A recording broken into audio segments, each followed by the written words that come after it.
Hey everybody, welcome to Hit Rewind. I'm Michael, that's John. Hey. We're kind of in an off season right now. If you listen to the show on a regular basis, we've been working ourselves up from 1980 to 1990, whatever, I think we stopped at 1996 last. And the other main co-host, Jacob, he is not available the last quarter because of his job. So, you and I are just going to be doing filler episodes, just like random stuff, just doing whatever sounds interesting to us. So, what are we doing this episode? We're looking at I'm hesitant to use this thing, top 10, because it's not, I don't think we're both treating these necessarily as a top 10 list, but our 10 favorite arcade games, in this case, like the 70s and the 80s. Right.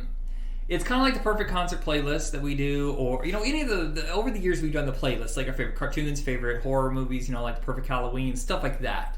It's kind of like that. So it's not in any particular order. I didn't go hardcore like I do with some of the stuff. I just 10 that made my and then I have a few extras that didn't make the list, but like really hovered around the edges. So I have that too, and then we're gonna read off some that the listeners and stuff like that, and my friends have posted that they thought were essential games of the 80s.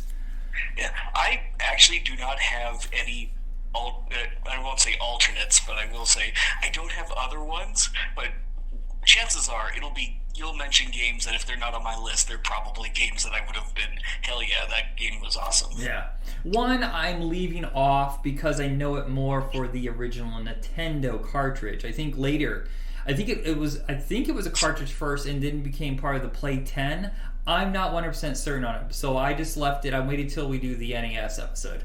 Now, are we doing generations? Like, are we doing the Master System, NES, and like whatever else, like the 7800 that was around at that time? Or are we sticking to one console? Because it's kind of hard to do a Genesis Master System kind of thing. Well, it'd be hard to do a Master System. I can do a Genesis. Yeah, I would say Genesis. I said I combined it into one thing, knowing full and well it's not called the Genesis Master System. I'm an idiot. Yeah, but what I would say is, I was kind of thinking if we're going to do that, do it as the generations, but it's not console specific. So yeah, the 10 favorite games of that generation. Okay, sounds good. Because there's a couple of TurboGrafx that I think I'll probably be adding in. All right, so you want to go first? All right. So, I'm looking on the list for 70s and 80s, and I was actually a little hard-pressed to get anything from the 70s on there. And I ultimately was kind of torn between two games. And so the only thing that's representing 70s is going to be Galaxian. And it's because, let's be honest, Galaga is the more well-known game. It is, it's people. If you're going to associate either of those two games, it's usually people will talk about Galaga, right? And for good reason. But I was looking at the screenshots because I know I've played them both, and honestly, I think I've played more Galaxian than I have Galaga. Really? So you prefer Galaxian? See, for me, Galaga has better gameplay. The way they redesign the sprites and how they interact with the player is completely different, and I think more entertaining. Yeah, well, that's it. Like, yeah, you have the tractor beams and stuff like that in Galaga, and that's, you have an additional year or two of development time to kind of refine what they did. But I don't know. It just, for some reason, looking at it and thinking about it, I think I do prefer Galaxian more. Although it's like, yeah, if chances are at this point, heck, thinking about like when I played Ridge Racer on PlayStation, the loading thing was you played a Galaga level or two. It's like, that's more ingrained in our society. But like I said, I had to actually sit there and look at screenshots and stuff, and it's kind of went, I think I spent more time with Galaxian. Okay.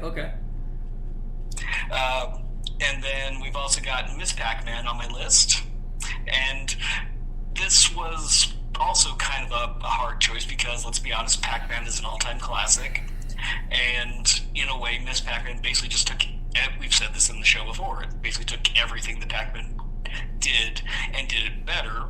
It was a more refined experience, and, really, we could swap either one, but I'll give it up for Ms. Pac-Man for basically being a better running version of Pac-Man. It's so funny, the franchise, people only remember the first two, but do you remember, I'm sure you were old enough, that there were other iterations that came out like every year, just a slight mod. There was like the one where he would eat the pellets and get super big, and you didn't have to deal with the maze. There was Junior Pac-Man, there was Baby Pac-Man, I think there was like Pac and Pal and stuff like that. Yeah, Super Pac-Man. I think that's one where he gets gigantic. Yeah, there's the Tetris Pac-Man. I don't remember what that was called. Yeah, but that was also kind of diminishing returns, really. Yeah. They just kind of kept doing the same thing, and it's like refining it once and then genuinely adding something to the gameplay. I mean, gigantic Pac-Man is an addition, but, ultimately it was really just similar themes of the same product. Right. And then the problem is that it only really works in that form because do you remember when they tried to do platformers for years and it just didn't work? It has to have some sort of maze puzzle quality. And then like out of nowhere, 12 years ago they introduced like the giant screen where you could play like an arena with 4 other people, and that became like a big hit. Yeah. More people attacking a Pac-Man maze is a little bit more fun than just trying to turn Pac-Man into a platforming game. Yeah, because that's just awkward. But I mean, it's a beloved character, and there's a reason why it's held up for so long. It may be the most famous arcade game of the 80s. Yeah. Oh yeah. Well, let's see. Next up, I've got Teenage Mutant Ninja Turtles, the arcade game. Is that 80s or is that is 89? Shit. Well, my list is fucked up now. I thought it was 91. Well, there is the Turtles in Time game, which is very much the same thing, except you have the little time travel aspect. But effectively, I thought it was a 90s game too, and then I went back and went, oh no, it is 89. So yeah, it's like it's not the first side-scrolling beat-em-up that I played, but it's one that honestly I would keep going to, even more so than like say the Simpsons game, and that one rocks.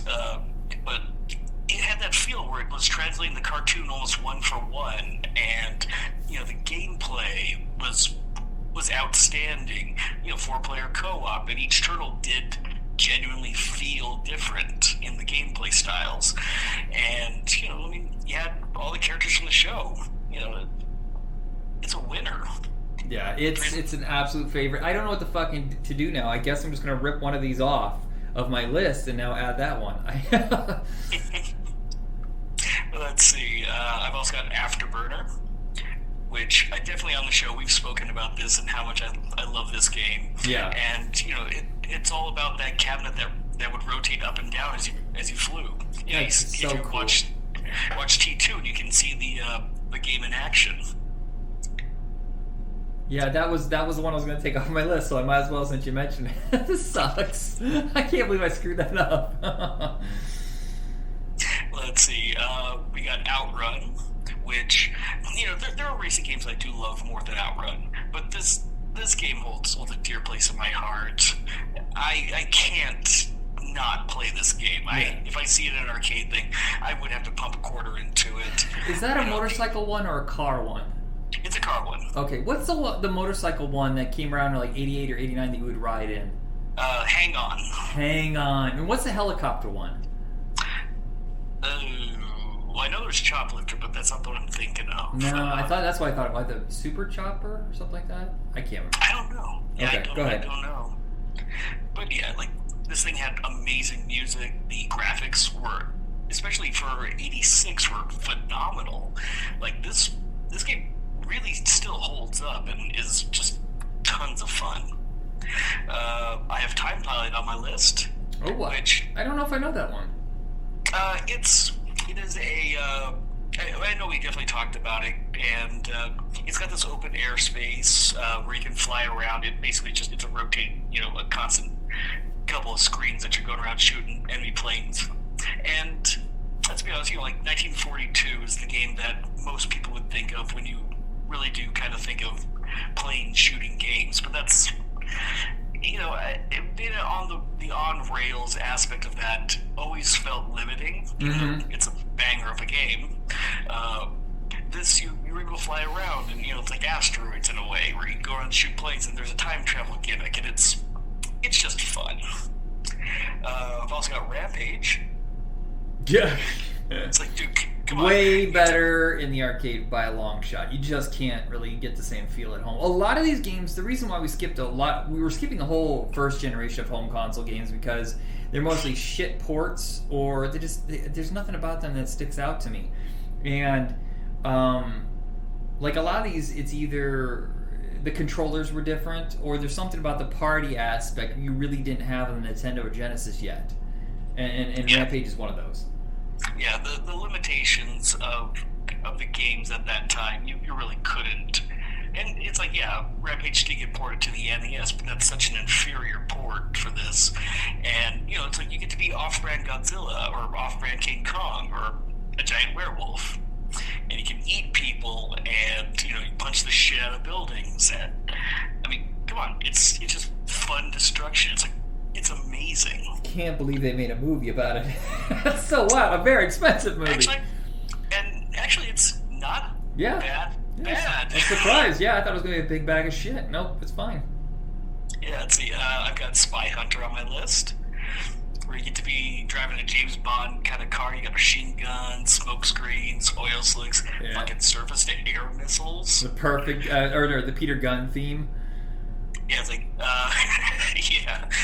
your car can turn to a speedboat. Like, it feels like this game would be so such a simple concept, and yet it is just endless amounts of fun. Yeah. Speaking of Dwayne Johnson, remember when that was going to be a movie that John Woo was going to direct like 20 years ago, and they made a game with Dwayne Johnson doing a lot of the mocap and voice, and it never got turned into a movie. No, and I don't know. I really don't think that would have translated as well ultimately. I mean, even with Woo directing, I don't know. It was, you knew Woo was like, what am I fucking doing now? I'm just taking these paychecks. I have no interest in doing this. And he just went back to Hong Kong to do what he wanted to do. Yeah. Let's see. I've got Altered Beast on mine, which I don't know if we actually ever brought up on the show. I can't remember if we ever talked about it. I think we discussed it only when we talked about the launch of the Genesis and how that was the pack-in game. And I think that's the only time we brought it up. Yeah, it's... let's be honest, the game has such a stupid, nonsensical story. Yeah. But, I think the gameplay now is really stiff. Platformers in the arcade, don't work for me for some reason. Yeah, and that is one thing, but you still have the fact that you can turn into a werewolf and a were-tiger that can both shoot fireballs. There's a dragon that breathes electricity like King Ghidorah. It's like, the game was bizarre, and that's, I think, what always kept me coming back to it. And it was weirdly kind of scary, because that first boss, was like a weird creature thing that throws its heads at you and stuff. So, God, what the hell was going on at that time? But I would still, I still like that game, even if it is, I don't want to say unplayable now, but it's, at this point, it would not be as much fun. Like, if this was my ranking, this would be like my number 10. Operation Wolf is the last one from my list here, and that is seriously one of my favorite like games of all time. It's so good. Yeah, it was one of the first ones I really played that wasn't you know how Hogan's Heroes, not Hogan's Heroes. I'm sorry, Hogan's. Wait, what is it called? Hogan's Alley. It felt like a different gameplay, like just single shot, and it just wasn't as enticing or action packed. It was just about timing, and Operation Wolf was a different approach to it. Plus, the gameplay was just it was almost like a first person shooter. What was it? Was it a first person shooter? It was okay. Basically a first person shooter. Yeah, you had it was on rails, so you didn't get to control where you went. You just had little gun that you swiveled around, and it had that feedback that made little Uzi, would shake as you shot. And what's cool about it was also, like people throw knives at you or grenades. You could shoot them out of the air and stuff. Yeah. Oh, and then the Uzi that you had also had a grenade launcher. Oh yeah. That. I mean, there were games that did that better as time went play Operation Wolf over like Terminator 2 or something. Yeah. Well, I think my Revolution favorite, X. my favorite is Safari Hunt, and no one knows what the fuck I'm talking about. But there's a place in Portland, a franchise called Wonderland, and they have kid-friendly games, whatever, and you go through and you just shoot bugs. And it has really amazing graphics and gameplay, especially for, I think it was like 2008 is when it was created. But the gun itself is so interactive and well made. Oh, it's beautiful. Is that one where you like sit down, like the cabinet is like a Jeep or something? There's part two of of a them. Jeep? So one is that, and then there's the one where you can stand and the rifle is on like a heavy cord or whatever, so you can kind of move with it. I think I've seen that. All right, is that your list? That is my 10. Okay. So the ones that didn't make my list, my friends are going to bring up a couple of them, so I'm not going to mention those. So I'm just going to mention Return of the Jedi. The one where you're, in the little walker and you're hopping over the logs and stuff like that, and I always had fun with that one. And Tron Light Cycle, which is really cool, excellent cabinet, really hard to play. Yeah, that's things like same thing like the Tron game or some of those other ones where it's just like I could never figure those damn things out. Yeah, some of them it's just all about timing, and my brain just has never been fast enough. All right, so my list. These are favorites. These aren't necessarily the best, and there's going to be some weird shit in here, but a lot of it is what you covered. And at number one, like these are in no particular order, Baby Pac-Man. Okay. I used to go to Showbiz Pizza, which is now Chuck E. Cheese, and they had one there, and I would play that every time we went. It's a very weird hybrid game. It's a pinball game, which I'm a hardcore pinball guy. God, I wish I had one in my house, or some sort of simulator. They're really expensive. But you would get to a certain area in the pinball board, and then you would go up to a screen that would play Pac-Man, and you were just the baby, or going around the maze, whatever. So it's essentially one of the greatest video games of all time, just with an extra level of enhancement. Yeah, see, I love pinball, but I could never name any tables that I played a lot. Oh, okay. I would sit there and I would like to play pinball. I played Lethal Weapon 3 pinball way more than I ever expected. And then I played the Demolition Man one too. They were at a restaurant in my town, so. So my second one you already mentioned, Galaga. No, you mentioned Galaxian, and I mentioned why I prefer Galaga. Number 3 is the Star Wars arcade, not the trilogy that everybody knows from like 20 years later. I'm talking the original Vectrex, the first game to ever use voice replication. I'm completely and utterly obsessed with this game, and I can't find. I wish I had a console with proper controls, but it just doesn't work. The way that they've designed it, it seems like it can only be played with like a flight simulator stick or something, or you have to play the cabinet. And playing on my emulator with a stupid NES controller just isn't cutting it. Well, it's like I know I had it for a PC, and I'm trying to remember if we actually used a flight stick on that or not. Yeah, your natural tendencies in flying on console games is inverted, so you just can't really play the game because your mind keeps telling your muscles to do the exact opposite of what you need to do. Yeah, very much so. Centipede is my number 4. Another one that just can't be played at home the right way because you have to have that roller ball for speed and accuracy. Yeah, I've never liked that game. Really? I've tried to play that so many times, and it always frustrates the hell out of me. Although I do love the fact that I guess you're like a little elf guy, yeah. But you don't look like it. Yeah, I honestly thought I was in a ship until you're really just an elf guy? I thought you were a guy in a ship. Or is that Millipede? I can't remember. I don't know about Millipede, but yeah, okay. It's a fantasy game. You're a little elf or a hobbit or something. Yeah. That's a magic wand that you're using. The little fucker, the little spider that jumps in is the one that kills me every time because I'm too busy looking at the centipede that I don't see his ass bouncing around. Yeah, it's like that's one of those games where I never figured out how to play it right. Yeah. I would try doing stuff and then I would die and I'd be like, oh, okay, this was 10 seconds wasted. Number 5 is 1943. I love my top-down shooters. I could have put 50 of them here in the 80s and 90s. I think this, for me, 1942 is the first. But the graphics are much better on 43, and the flow of the game is better, I think, in 43. So if I have to pick an 80s top-down shooter, I'm going to go with this one. And like I said, that franchise was really good. Even if they were very similar in each one, they all played so well. Yeah. It's one where it gave you a little more leeway. I hate the ones that it seems like everything is flying at you, and you have no shot. There's no possible way you're going to beat the game under like $100. And that's what drives me nuts. You have to give players a chance at surviving, or they're not going to want to play.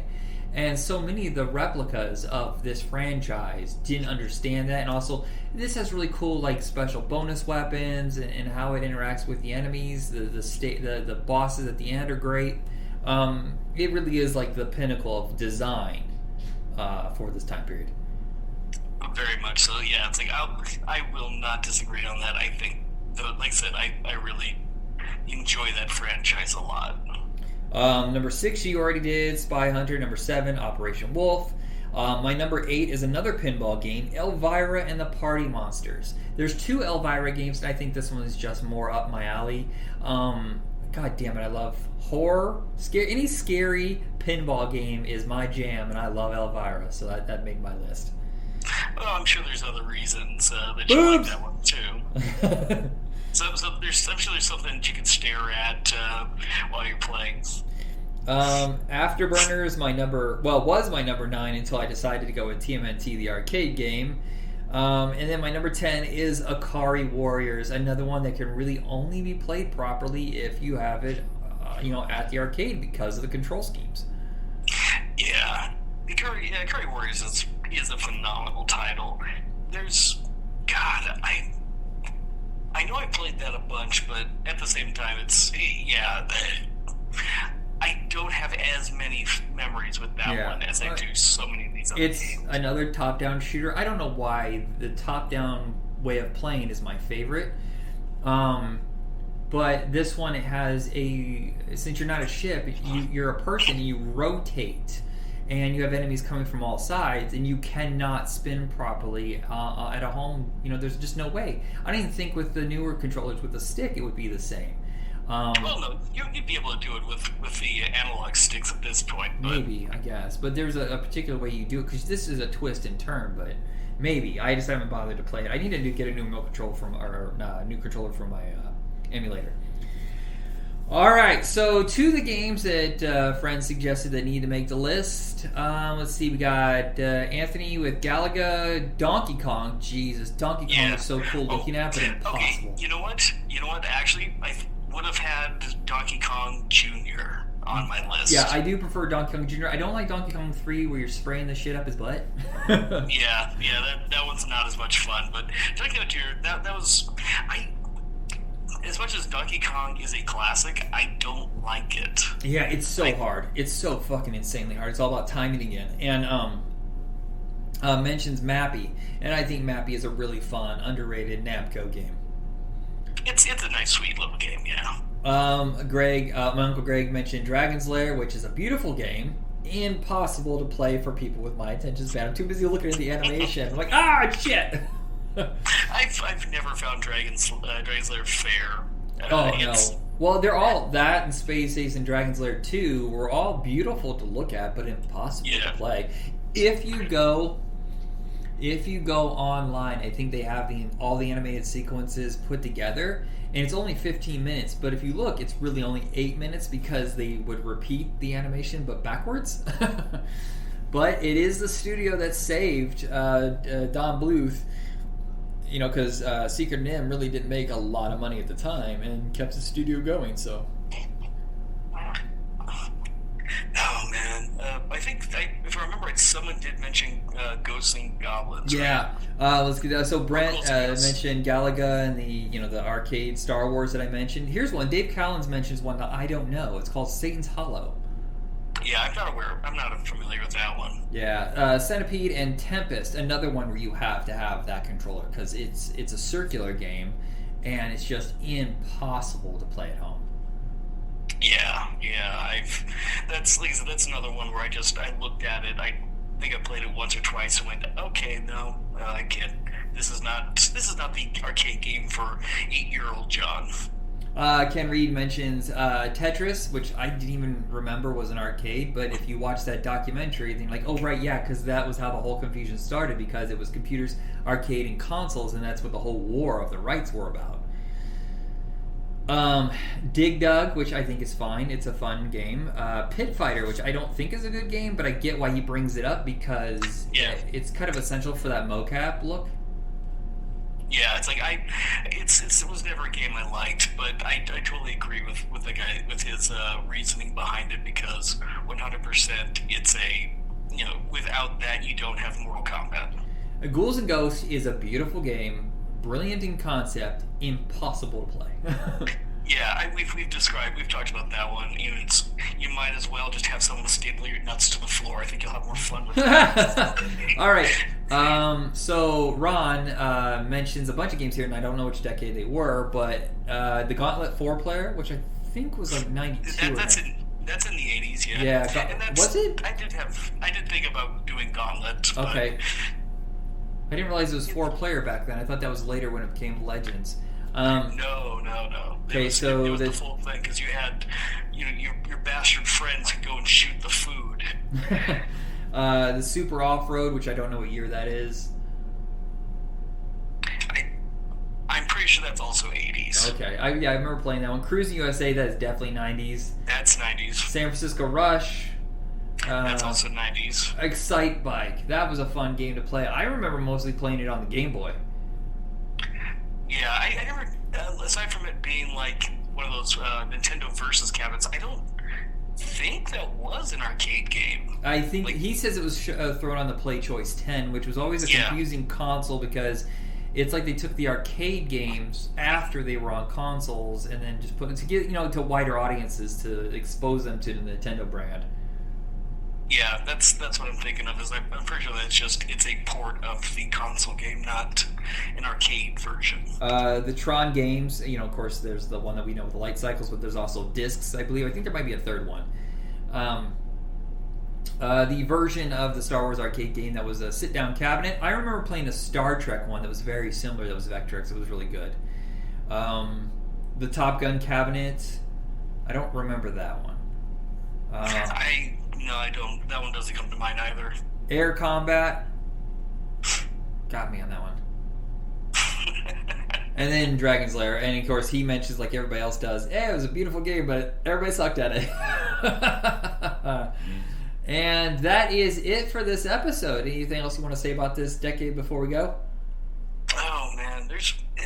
If you can find a retro arcade, or if you're old enough to do that, like a barcade or something, and they've actually got those classic games in there, seriously, give them a shot if you've never played them before, because there's some really good stuff there, and it's a shame that if all the stuff could get lost to time.